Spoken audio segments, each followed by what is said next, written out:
Time to tackle area of regular polygons. Of all our formulas, this one might be new to most of you. So before we start, we got to get some vocab out of the way. Remember, a regular polygon is one that has all equal angles and all equal sides. There's lots of symmetry here. In fact, you can see this circle I've drawn around this one shows some of that symmetry.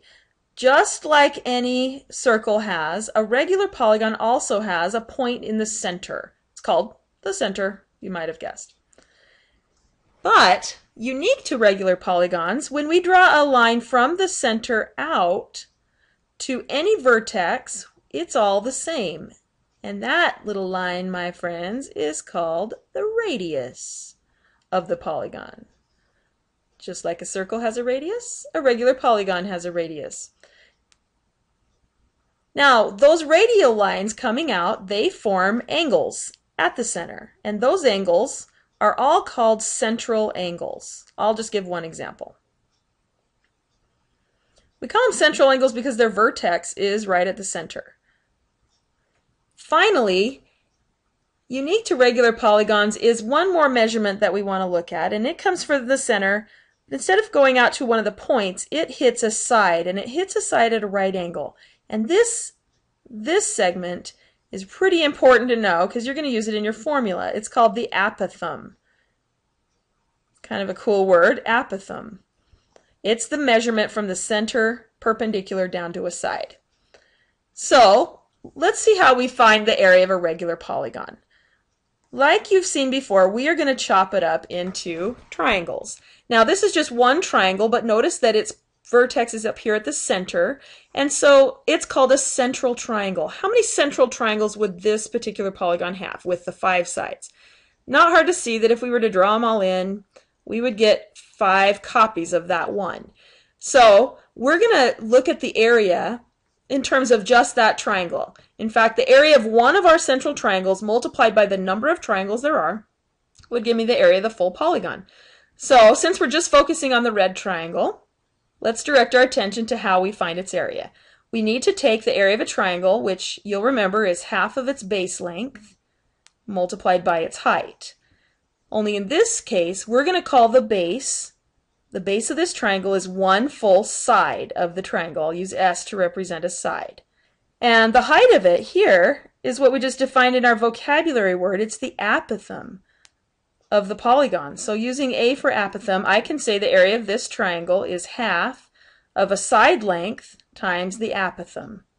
So bringing that up to our formula, the area of our triangle, again, half the side length times the apothem, multiplied by the number of triangles there are. Well, it turns out the number of triangles that we have is going to equal the number of sides that we have in our polygon. 5 sides, 5 triangles. You get it.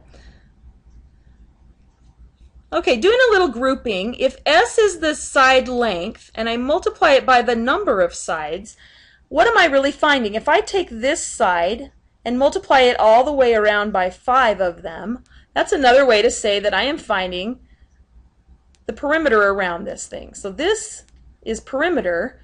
Bringing down this A and bringing down this half, we get our formula.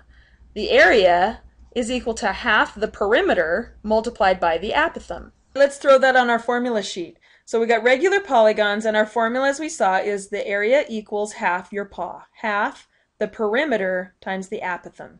Now the perimeter, of course, is going all the way around your polygon. So going all the way and adding all the sides together. And the apothem comes from the center and hits a side at a right angle. Half your paw. Let's identify the center of this polygon. This polygon has its center right here at J, just the same as the center of the circle. A radius then comes from the center and goes out to any vertex. So we could go from J to B, J to C. Can you find one more? J to E. So identify one of those. Let's say J to E, for example. And how long is it? How long is it from J to E? It'd be the same for any radius, so we can pull it off of this one. J to C is the same, and it's 5 units. Now a central angle. The central angle is a key measure when you're doing area polygons. Central angle would be anything from the center that takes me from one radius to the other. So I'm going to get that by figuring how many central angles I have in here. And let me just draw in the other radiuses. which gives me 5 different central angles. The central angle is just going to be noting that I've got 360 degrees all the way around, and I'm going to divide it into 5 equal pieces. So you always find your central angle by dividing 360 by how many sides you have. In this case, 360 divided by 5 is giving me 72 degrees. Now let's name one of the central angles. Let's just name the one they gave us right here. It's from B to J to C. So angle BJC would be a central angle. An apothem would have to come from our center but hit the side at a right angle like this one does, like J to K. So segment JK is an apothem, and how long is it? According to our picture, 4.05 units. All right, finally we get to use our formula and calculate the area of our polygon. Let's do that here. We've got, our formula is half the perimeter length times the apothem. So let's find that perimeter, and we'll plug it into that spot. And the apothem we already know is 4.05. Let's just put that down right now. We don't have the perimeter given to us, but we can find it easily enough. The perimeter, if we just simply take the length of one side, and you can see it right here, the 5.88, and multiply by 5 sides around, we'll have our perimeter. Each side's 5.88, times that by 5. Let's grab a calculator and do that.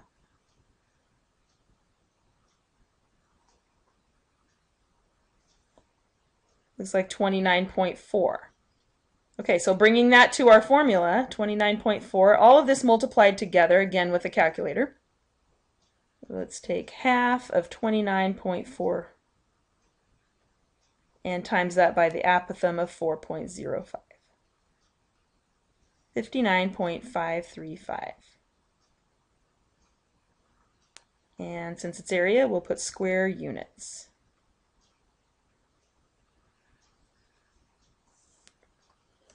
Now remember, we had to find that central angle. How did we do it? To find a central angle, you're going to take 360 all the way around, divide it by the number of sides that you have in your polygon. And usually, after you've done that, you're going to draw an apothem through it, and the apothem is going to chop that in half.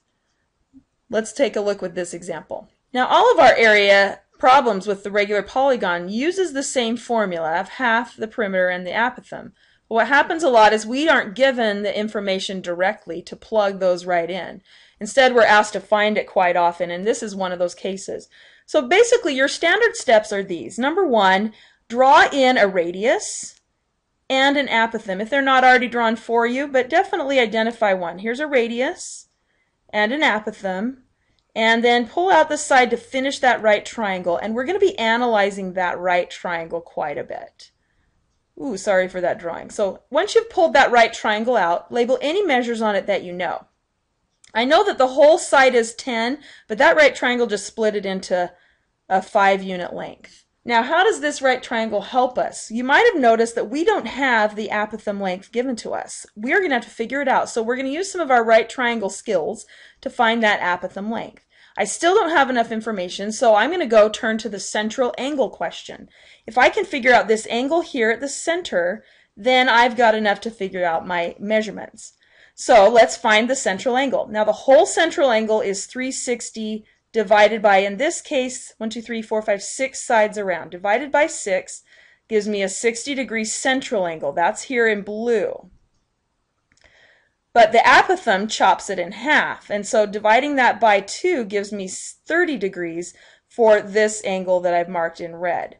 And I'll bring that down to my picture here. So this is a 30-degree angle. 30 degrees is a special angle. I can use my special right triangle ratios. And so if this is 30, this 5 here, when it comes to this side, becomes 5 radical 3, which is my apothem length. That gives me enough information to plug things into my formula. Let's start with our perimeter.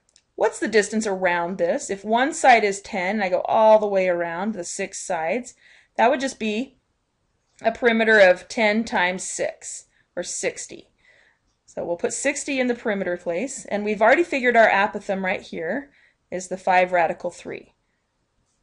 All right, let's multiply everything that's not in a radical. That's the half of 60 and the 5. Half of 60 is 30 times by 5. We've got 150. And then bring down the radical 3 for your area. This was in centimeters, so area would be square centimeters, and there's your answer. You can go to the calculator and get a decimal if you need to, but I like that exact. Plus, I'm done. Okay, same strategy with this one. We're going to find the area of the polygon. Let's jot down our formula, half your paw. And like the last one, we don't have the perimeter. We can't just plug it in. We also don't have the apothem. But instead we have a little right triangle. This is the right triangle we're going to analyze. Notice that it starts with this radius and this apothem. Let me label it.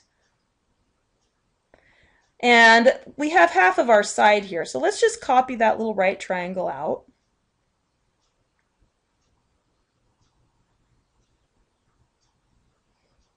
The right angle's here.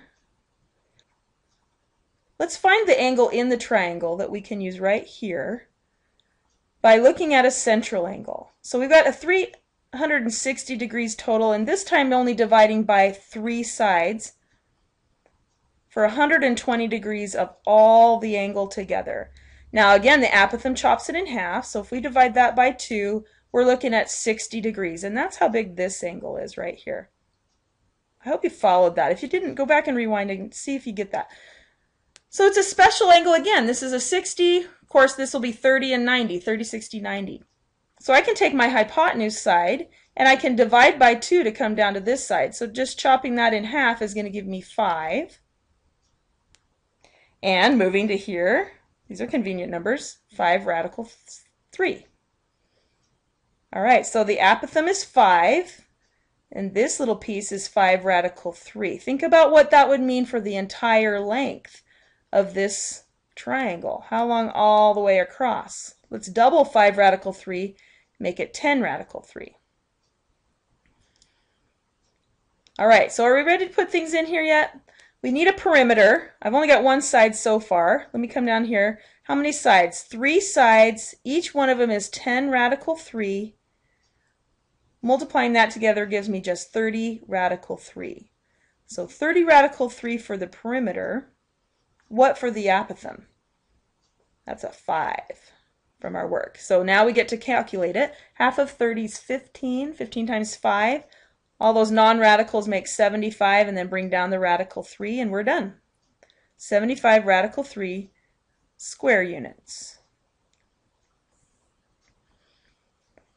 All right, one last example. Nothing given to us except in the description. And this stop sign, every edge is 1 foot in length. So it's 1 foot all the way around. Find the area. Okay, let's set up our work here. We've got half of the paw.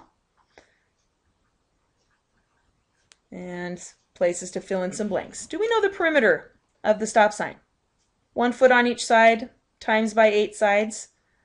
Should be able to get 8 for that. Everybody should get that. But the apothem is not given, not even drawn in. So it's up to us. So let's come from the center right there and go straight down and hit that side at a right angle. And then I want to see you guys also draw a radius out to the corner. And that's kind of hard to see. So I'm going to draw it on the side right here also. There's the apothem. Here's the side. Get the right angle in there. And then this is the radius that I drew in. All right, so really the 1 foot was the whole length down across the bottom. This piece of it is just 0.5 feet. How do we get the information for the apothem? Little right triangle work. Starting again with that central angle question. How big is a central angle? So let's divide 360 by 8 in this stop sign. That's going to give me 45. But the apothem divides that in half. So we take half of 45, and it's a 22.5 degree little angle right here. 22.5 degrees. That's not special. It's not one of our special ones. We have to do something else. In this case, we're going to do some Sohcahtoa. Using this angle of perspective, that's a opposite and adjacent. So I'm looking at a tangent ratio, using the tangent of 22.5 and setting it equal to the fraction of 0.5 over A, the apothem. Okay, we've done this before. Let's cross multiply that. A is going to come over. We're going to take 0.5 divided by the tangent of 22.5. And I am quickly running out of space. But let's see if we can squeeze it in. Giving me about 1.207. I don't want to round too much because this is not my final answer. Let's say 1.207.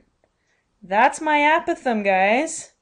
All right, so let's go put it up here in the spot that's been waiting for the apothem and crank it out. 4.83 square feet of area.